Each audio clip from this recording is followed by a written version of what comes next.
دوباره خوش آمدید به استودیوی برگ گونگو. اینجا جایی است که صدا از دل برمیخیزد و بر دل مینشیند.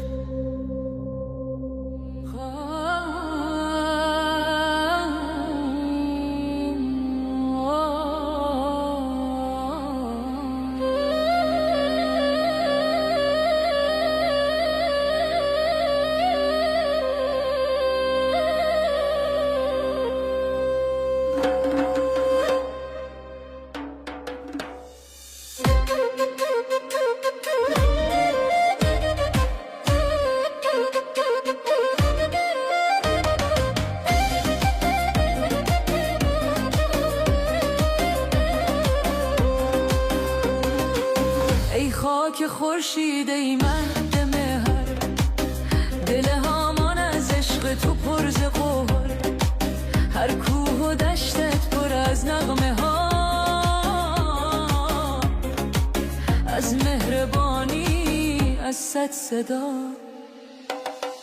پشتون چو شیر دشت و کوه، به غیرتم همیشه ستوه، تاجیک چو رود روان و لطیف،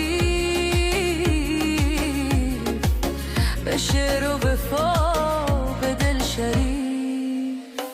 ما یک صدا هستیم در هر نفس، به صلح و محبت، به عشق و خروس، در رنگ تفاوت یکی ست جان. وطن ما افغانستان،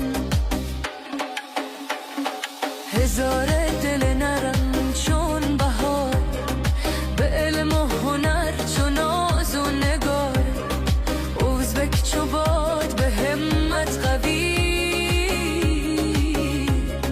در کار و صفا چو صبح نوی.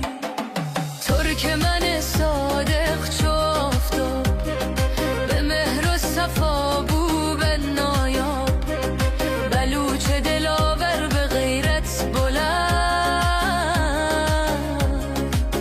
به خاک وطن وفادار و بند.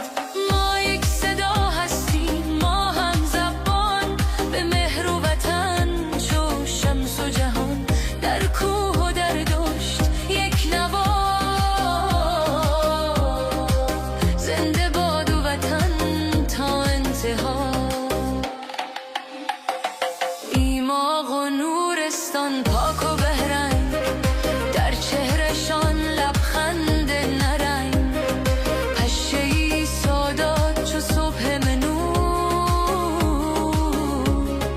به عشق وطن دل پرشور.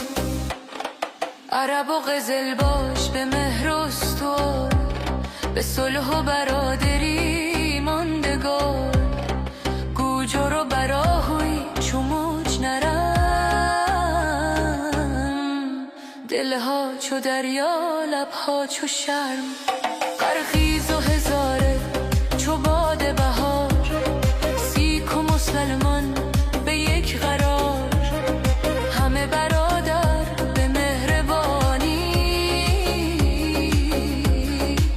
ز خون دل ساختند جانی. از کابل تا به درخشان زرین، از هلمند تا هرات نگین، از بلخ تا قندهار جان، همیشه یکی افغانستان. ما یک صدا هستیم در هر نفس، به مهر وطن، به عشق و قسم، نه جنگ و جدایی، نه کینه و